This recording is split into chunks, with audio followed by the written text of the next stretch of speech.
Hi my dear viewers, welcome back to my channel. അപ്പോഴേ ഇന്ന് ഞാൻ വന്നിരിക്കുന്നത് ഒരു കുക്കിംഗ് വീഡിയോ ആയിട്ടാണ് കേട്ടോ. ഇന്നത്തെ ഈ റെസിപ്പി എന്ന് പറയുന്നത് നമ്മൾ മലയാളികൾക്ക് എല്ലാവർക്കും ഒരുപോലെ ഇഷ്ടപ്പെടണമെന്നില്ല. കാരണം എല്ലാവർക്കും പ്രിയപ്പെട്ട ഒരു വെജിറ്റബിൾ അല്ല പാവയ്ക്ക എന്ന് പറയുന്നത്. അപ്പോൾ അത് വെച്ചിട്ടുള്ളൊരു റെസിപ്പിയാണ് കേട്ടോ. എന്താണെന്നല്ലേ, പാവയ്ക്ക തീയൽ. ചിലവർക്ക് ചെറുപ്പം മുതലേ ഈ പാവയ്ക്ക വെച്ചിട്ടുള്ള ഒരു റെസിപ്പിയും ഇഷ്ടപ്പെടാത്തവരായിരിക്കും. ചിലവർക്കൊക്കെ ഇഷ്ടമായിരിക്കും കേട്ടോ, ഭയങ്കരമായിട്ട് ഫേവറേറ്റ് ആയിട്ടുള്ളവരുണ്ടാവും. അപ്പം പിന്നെ ഈ ഒരു പച്ചക്കറിയോട് ചെറുപ്പം മുതലേ വലിയ താല്പര്യം ഇല്ലാതിരുന്നവരൊക്കെ കുറച്ച് വലുതായി കഴിയുമ്പോൾ എവിടെന്നെങ്കിലുമൊക്കെ ഏതെങ്കിലുമൊക്കെ റെസിപ്പി ഇത് വെച്ചിട്ട് കഴിച്ചിട്ട് പിന്നെ അത് ഇഷ്ടപ്പെടുന്നവരുണ്ടാവും. അപ്പോൾ എന്തായാലും അങ്ങനെയുള്ളവർക്ക് വേണ്ടിയാണ് ഈ ഒരു റെസിപ്പി കേട്ടോ. ഇതൊന്ന് ട്രൈ ചെയ്ത് നോക്കൂ. വലിയ കയ്പൊന്നുള്ളൊരു റെസിപ്പി ഒന്നുമല്ല.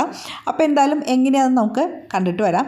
എന്തായാലും വീഡിയോ മുമ്പോട്ട് പോയി എന്നാലും ഞാൻ പറയാം. ആദ്യം അതിനുള്ള അരപ്പ് റെഡിയാക്കാനാണ് നോക്കുന്നത്. വെളിച്ചെണ്ണ ഒഴിച്ചു കൊടുത്തിട്ട് വെളിച്ചെണ്ണയിലേക്ക് ഞാൻ നാളികേരം ചേർത്ത് അതിൻ്റെ കൂടെ കുറച്ച് കറിവേപ്പിലയും ചേർക്കുന്നുണ്ട്. നന്നായിട്ട് നാളികേരം മൂത്ത് ഗോൾഡൻ ബ്രൗൺ ഷെയ്ഡ് ആവണ വരെ ഇളക്കി കൊടുക്കുക. അതിനുശേഷം മസാലകളായിട്ടുള്ള മല്ലിപ്പൊടി, മഞ്ഞൾപ്പൊടി, മുളക് പൊടി, കുറച്ച് ഉലുവപ്പൊടി, കുറച്ച് കാശ്മീരി ചില്ലി പൗഡറും ചേർത്ത് നന്നായിട്ട് മൂപ്പിക്കുക.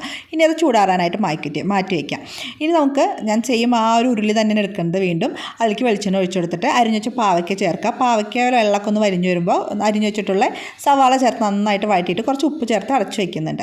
പിന്നെ വീണ്ടും തുറന്നതിലേക്ക് 2-3 പച്ചമുളകും ചേർത്ത് നന്നായി ഇളക്കി വീണ്ടും അടച്ചു വയ്ക്കുക. ആ നേരം കൊണ്ട് നമ്മൾ നേരത്തെ ചൂടാറാൻ വെച്ചിട്ടുള്ള മസാല ഉണ്ടല്ലോ, അതൊന്ന് നന്നായിട്ട് വെള്ളം ചേർത്ത് അരച്ചെടുക്കണം. പിന്നെ അപ്പോഴേക്കും നമ്മളുടെ ഈ ഒരു പാവയ്ക്കയും സവാളയൊക്കെ നന്നായിട്ട് റെഡി ആയിട്ടുണ്ട് വെന്ത്. അതിലേക്ക് നമുക്കിനി പുളി പിഴിഞ്ഞ് ചേർത്ത് കൊടുക്കാം. പുളി ഞാൻ നേരത്തെ തന്നെ വെള്ളത്തിൽ കുതിരാനായിട്ട് ഇട്ട് കൊടുത്തിട്ടുണ്ടായി. കുറേശ്ശെ വേണം ചേർത്ത് കൊടുക്കാനായിട്ട്, ഒക്കെ കൂടി ഒരുമിച്ച് ഒഴിക്കരുത്. പുളി കൂടിക്കഴിഞ്ഞാൽ റെസിപ്പിക്ക് ഒരു ടേസ്റ്റ് ഉണ്ടാവില്ല. അതുകൊണ്ട് അത്യാവശ്യത്തിന് മാത്രം ചേർക്കുക, ആവശ്യത്തിന് മാത്രം ചേർക്കുക. പിന്നെ ഈ ഒരു കറിക്ക് വേണ്ട ഉപ്പും കൂടി ചേർക്കുന്ന ഈ സമയത്ത് നന്നായിട്ട് തിളപ്പിക്കണം. പുളിയൊക്കെ പാവയ്ക്കയിലേക്ക് പിടിക്കാൻ വേണ്ടിയാണ് കുറച്ച് നേരമായിട്ട് തിളപ്പിക്കാൻ പറയുന്നത്. അതിനുശേഷം നമുക്കതിലേക്ക് നേരത്തെ നമ്മൾ അരച്ചു വെച്ചിട്ടുള്ള അരപ്പുണ്ടല്ലോ, അത് ചേർത്ത് കൊടുക്കാം. അതിൻ്റെ കൂടെ തന്നെ കറിക്ക് ആവശ്യമുള്ള വെള്ളം കൂടി ചേർക്കണം. ഉപ്പൊക്കെ ഈ സമയത്ത് നോക്കുക, നന്നായിട്ട് തിളപ്പിക്കുക. ഇനി ലാസ്റ്റായിട്ട് കുറച്ച് ശർക്കരയും കൂടി ഇതിലേക്ക് ചേർത്ത് കൊടുക്കാം കേട്ടോ. ആ റെസിപ്പിക്ക് ചെറുതായിട്ടൊരു മധുരം കൂടി വേണം, അല്ലെങ്കിൽ ആ കയ്പ്പ് മാത്രമായിട്ട് നിൽക്കും. അതുകൊണ്ട് കുറച്ച് ഒരു മധുരത്തിന് വേണ്ടി ശർക്കര ചേർക്കാം.